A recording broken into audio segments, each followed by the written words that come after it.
ಮನಸ್ಸಿಗೆ ನೋವು ಆಗ್ಲಾರ್ದಂಗೆ ಹೇಳ್ಬೇಕು. ಅದು ಹೇಳೋ ರೀತಿ ಕೆಲವರಿಗೆ ಮಾತ್ರ ಚಂದ ಸಾಧಿಸ್ತದೆ. ನಾನು ಆದದ್ ನೋಡಿದ್ದು ಒಂದು ವಯಸ್ಸಾದವರ ಒಂದು ಗುಂಪಿದೆ ಬೆಂಗಳೂರಲ್ಲಿ. ಅವರೆಲ್ಲ ರಿಟೈರ್ ಆದವರು ಖಾಲಿ ಕೂತ್ ಏನ್ ಮಾಡೋದು, ಶಕ್ತಿ ಇದೆ ದೇಹದಲ್ಲಿ, ಸಮಾಜ ಕೆಲಸ ಮಾಡೋಣ ಅಂತ ಹೇಳಿ ಒಂದು ಅಸೋಸಿಯೇಷನ್ ಮಾಡ್ಕೊಂಡಿದ್ದಾರೆ. ಒಬ್ಬರು ಅಧ್ಯಕ್ಷರು, ಒಬ್ಬ ಸೆಕ್ರೆಟರಿ, ಗುರುಪಾದಪ್ಪ ಅಂತ ಸೆಕ್ರೆಟರಿ. ದಿನ ಸಾಯಂಕಾಲ ಹೋಗೋದು, ಸೊಸೈಟಿ ಕೆಲಸ ಮಾಡೋದು ಮಾಡ್ತಿದ್ರು. ಆ ಗುರುಪಾದಪ್ಪಗೆ ಯಾಕೋ ಬೇಜಾರಾಗ್ಬಿಟ್ಟು ಸಾಕೇನ್ ಸೊಸೈಟಿ ಬೇಡ, ಏನು ಬೇಡ, ಬರಲ್ಲ ಅಂತ ಮನೇಲಿ ಕೂತ್ಕೊಂಡ್ಬಿಟ್ಟು ಅಧ್ಯಕ್ಷರು ಕೇಳಿದ್ರು, ಯಾಕ್ರಿ ಗುರುಪಾದಪ್ಪ ಬರ್ತಾ ಇಲ್ಲ ಅಂತ. ಏನೋ ಸರ್ ಬಂದೇ ಇಲ್ಲ, ನಮ್ಮ ಆಫೀಸ್ ಕಡೆನೆ ಬಂದಿಲ್ಲ, ಅವ್ರು ನೀವು ನೋಡ್ಕೊಂಬನ್ನಿ ಅಂದ್ರು. ನೋಡ್ಕೊಂಬಂದ್ ಹೇಳಿದ್ರೆ ಅವ್ರು ಹೇಳಿದ್, ಗುರುಪಾದಪ್ಪ ನಾನು ಬರಲ್ಲ, ನಾನು ಏನು ಯಾವ್ದು ಆಸಕ್ತಿ ಇಲ್ಲ ನನಗೆ, ನಮ್ಮ ಮನೇಲಿ ಇರ್ತೀನಿ, I don't want to come to programme ಎಲ್ಲ. ಅವ್ರು ಬಂದು ಅಧ್ಯಕ್ಷರಿಗೆ ಹೇಳಿದ್ರು, ಇಲ್ಲ ಗುರುಪಾದಪ್ಪ ಬೇಜಾರ್ ಮಾಡ್ಕೊಂಡಿದ್ದಾರೆ, ಬರಲ್ಲ ಅಂತೆ.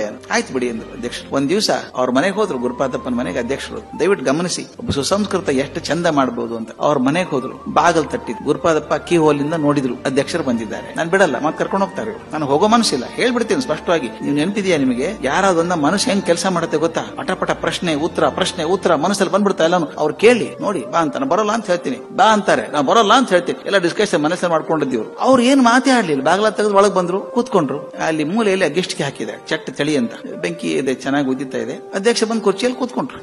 ಆಫೀಸಿಗೆ ಬಾ ಅನ್ಲಿಲ್ಲ, ಏನೂ ಕೇಳಲಿಲ್ಲ, ಆರಾಮಿದ್ದೀರಾ ಅಂತ ಕೇಳಲಿಲ್ಲ, ಸುಮ್ನೆ ಕೂತಿದ್ರು ಹಂಗೆ ನೋಡ್ತಾ. ಇವರು ಸುಮ್ನೆ ಕೂತ್ಕೊಂಡ್ರು, ಇಬ್ರು ಬೆಂಕಿನೇ ನೋಡ್ತಾ ಇದ್ದಾರೆ ಹಿಂಗೆ. ಒಂದ್ 10 ನಿಮಿಷ ಆದ್ಮೇಲೆ ಅಧ್ಯಕ್ಷರು ಎದ್ದು ಏನ್ ಮಾಡಿದ್ರು ಗೊತ್ತಾ? ಒಂದ್ ಚಿಮಟಿಗೆ ಇತ್ತು, ಬೆಂಕಿ ಉರಿತಿತ್ತಲ್ಲ ಕೆಂಡ, ಒಂದ್ ಕೆಂಡ ಎತ್ತಿ ತೆಳಗಿಟ್ರು, ಇಷ್ಟೆಂದು ಎತ್ತಿ ಕೆಳಗಿಟ್ರು. ಮತ್ ಬಂದ್ ಕುರ್ಚಿಯಲ್ಲಿ ಕೂತ್ಕೊಂಡು ಮತ್ ನೋಡ್ತಾ ಇದ್ರು ಅದು. ನಂಗೆ 10 ನಿಮಿಷಕ್ಕೆ ಏನಾಯ್ತದು, ಕೆಂಡ ನಿಗಿ ಉರಿತಾ ಇತ್ತಲ್ಲ ಬೆಂಕಿಯೊಳಗಿದ್ದಾಗ, ಹೊರಗೆ ತೆಗೆದಿಟ್ಟ ಒಂದೇ ಇದ್ದಾಗ ನಿಧಾನ ಕಪ್ಪಾಗಿ ಇಜ್ಲಾಗಿ ಕೂತ್ಕೊಂಡ್ಬಿಡ್ತು. 10 ನಿಮಿಷ ಆದ್ಮೇಲೆ, ಆಯ್ತು ಗುರುಪಾದಪ್ಪ ನಾ ಬರ್ತೀನಿ ಅಂತ ಹೊಂಟ್ರು. ಗುರುಪಾದಪ್ಪ ಬಾಣ ಎಲ್ಲ ರೆಡಿ ಮಾಡ್ಕೊಂಡಿದ್ರು, ಅವ್ರು ಕೇಳಿದ್ರೆ ಹೇಳ್ಬೇಕು ಅಂತ. ಇವ್ರು ಏನ್ ಬಾಣನೇ ಬಿಡ್ಲಿಲ್ಲ, ಬಾಗಲ್ ತನಕ ಹೋದ್ರು, ಬರ್ತೀನಿ ಗುರುಪಾದಪ್ಪ ಅಂತ ಹೊಟ್ಬಿಟ್ರು. ಬಾ ಅನ್ಲಿಲ್ಲ, ಏನಕ್ಕೆ ಯಾಕೆ ಬರ್ಲಿಲ್ಲ ಅಂತ ಕೇಳಿಲ್ಲ.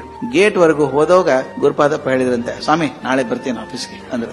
ಹೌದಾ, ಬನ್ನಿ ನಾಳೆ ಬನ್ನಿ. ಏನಾಯ್ತು ಅಂತ ಅವ ಪ್ರೆಸಿಡೆಂಟ್ ಕೇಳಿದ್ರು. ಉತ್ತರ ಕೊಟ್ಟರಲ್ಲ ಮತ್ ನೀವು ನನಗೆ. ನಾ ಏನು ಉತ್ತರ ಕೊಟ್ಟೆ? ತೋರಿಸಿದ್ರಲ್ಲ ಸ್ವಾಮಿ ನೀವು. ಏನ್ ತೋರಿಸಿದೆ? ಅಗ್ಗಿಷ್ಟಿಗೆಯಲ್ಲಿ ಬೆಂಕಿಗೆ ನಿಗಿ ಉರಿತಾ ಇತ್ತಲ್ಲ ಕೆಂಡ, ತೆಗೆದು ಹೊರಗಿಟ್ರಿ, ಉರಿಯೋದು ಬಂದಾಯ್ತು, ಇಜ್ಲಾಯ್ತದು.